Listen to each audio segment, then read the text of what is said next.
और इसी कड़ी में आपको बता दें कि नीट पेपर लीक के मामले में एक्शन मोड में तमाम एजेंसियां हैं, पुलिस बल है। महाराष्ट्र से अध्यापक संजय तुकाराम जाधव गिरफ्तार किए गए हैं। वहीं लातूर क्राइम ब्रांच ने संजय तुकाराम को गिरफ्तार किया है। क्राइम ब्रांच को संजय तुकाराम के घर से मोबाइल भी मिले हैं। संजय ने व्हाट्सएप से पेपर शेयर किया था। तो देखिए, अलग अलग मामले सामने आ रहे हैं। व्हाट्सएप से पेपर शेयर किया गया था संजय के द्वारा। फिलहाल संजय की गिरफ्तारी हो गई है।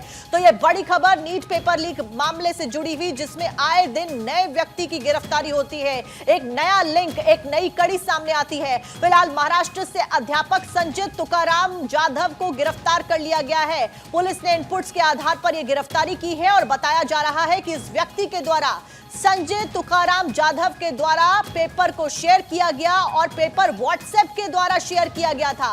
सत्य प्रकाश सोनी ज्यादा जानकारी लेकर हमारे साथ जुड़ गए। सत्य प्रकाश, बड़ी गिरफ्तारी की है, व्हाट्सएप के द्वारा कैसे पेपर शेयर किया गया और फिलहाल गिरफ्तारी के बाद क्या कुछ खबर सामने आ रही है? देखिए, महाराष्ट्र में लातूर एटीएस लगातार इस पूरे मामले की गंभीरता से जांच कर रही है। वहीं यह पूरा मामला अब सीबीआई को सुपुर्द कर दिया गया है। सीबीआई भी पैरेलल जांच कर रही है।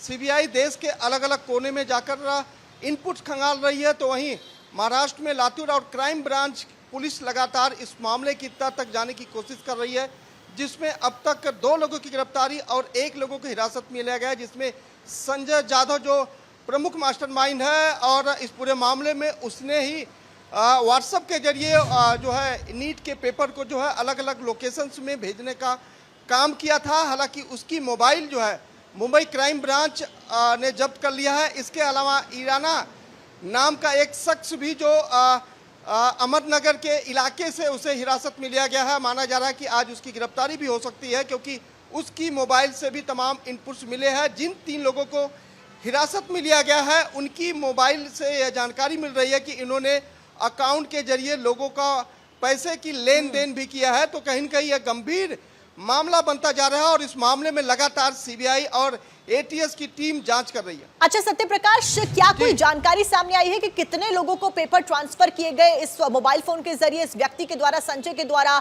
और कितने पैसों में यह लेन देन हुआ? क्या इसको लेकर कोई अपडेट? देखिए, जो एटीएस की टीम है या फिर क्राइम ब्रांच की टीम है, आधिकारिक तौर पर बोलने के लिए तो तैयार नहीं है, लेकिन ऑफ द कैमरा जरूर यह जानकारी मिली है कि कम से कम 14 से 15 लोगों को जो है संजय जाधव ने ये पेपर जो है शेयर किया था। इसके अलावा जो पैसे की लेन देन हुई, उसमें 25 लाख से लेकर 40 लाख रुपए की जो है रकम तय किया गया था। जैसे जैसा क्लाइंट वैसा, यानी जिसको जिस परसेंटेज के हिसाब से करना था वैसे रुपयों की लेन देन हुई है। इस पूरे मामले में अब तक यह जानकारी मिल रही है। फिलहाल यह भी कहा जा रहा है कि रकम की राशि और भी ज़्यादा हो सकती है, क्योंकि जिस तरह से लगातार एक के बाद एक इनपुट्स खुल रहे हैं, उसमें यह जानकारी मिल रही है कि पैसे की लेन देन पूरे मामले में की गई है और इस पूरे मामले में कई और लोग भी शामिल है। जानकारी यह भी कि एक शख्स जो दिल्ली में छुपा हुआ है, उसकी जो है जांच के लिए एटीएस की टीम निकली हुई है। लगातार इस पूरे मामले की जांच कर रही है, क्योंकि जो दिल्ली में शख्स छिपा हुआ है, उसी के जरिए ये पूरा मामला जो है चलाया जा रहा था। इस तरह की जानकारी मिल रही है। लेकिन सत्य प्रकाश, बड़ा सवाल यह भी खड़ा होता है कि आखिरकार कितने राज्यों में इन लोगों का नेक्सस फैला हुआ था, क्योंकि बिहार के बाद झारखंड का नाम आता है, उसके बाद दिल्ली में भी एक व्यक्ति छुपा हुआ है, ये भी जानकारी मिल रही है। फिलहाल महाराष्ट्र से एक व्यक्ति की गिरफ्तारी होती, तो कितने राज्यों में कितना बड़ा नेक्सस और कितने समय से काम कर रहा था?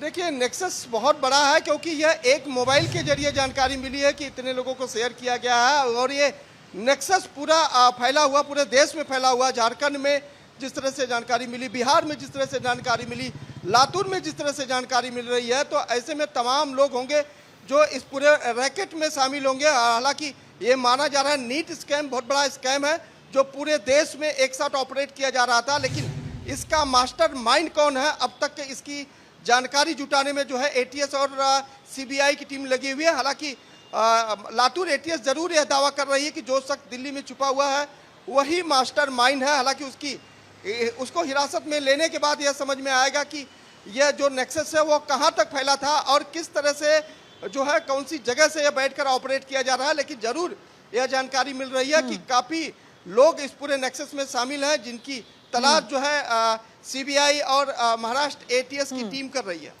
बिल्कुल सत्य प्रकाश, सीबीआई ने नीट परीक्षा से जुड़े हुए कुल मिलाकर 5 केसेस टेक ओवर किया है। ऐसे में सीबीआई ने पुलिस से सभी केसेस की फाइल लेकर जांच करना शुरू कर दिया है। किस तरीके से जांच को आगे बढ़ाया जा रहा है फिलहाल? देखिए, जिस तरह से राज्य स्तर पर एटीएस और क्राइम ब्रांच की टीम जांच कर रही है, उसी तरह से सीबीआई पूरे देश में अलग अलग लोकेशंस खंगाल रही है और जांच कर रही है। एटीएस जो भी शख्स को हिरासत में लेती है, गिरफ्तार करती है, उसके इनपुट्स जो है सीबीआई को देती है। सीबीआई उसी इनपुट्स के आधार पर आगे की जांच कर रही है।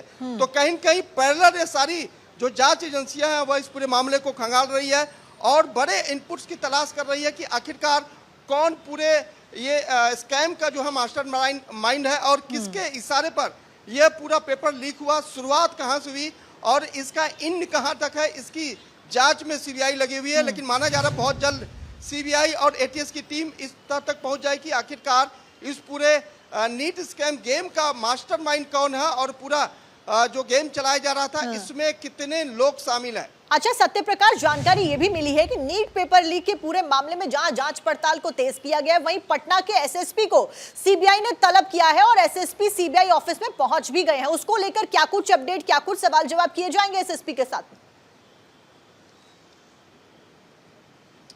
अब बिल्कुल देखिए, नेक्सस में जैसे जैसे लोगों की संलिप्तता सामने आ रही है, उनके रोल क्या है, किस तरह से उनके ऊपर क्रेडिबिलिटी है और कितने जिम्मेदारी उनके ऊपर दी गई थी, क्या जिम्मेदारी के तहत इन लोगों ने धोखा किया है या फिर उसका दुरुपयोग किया है, इसकी जांच की जाएगी।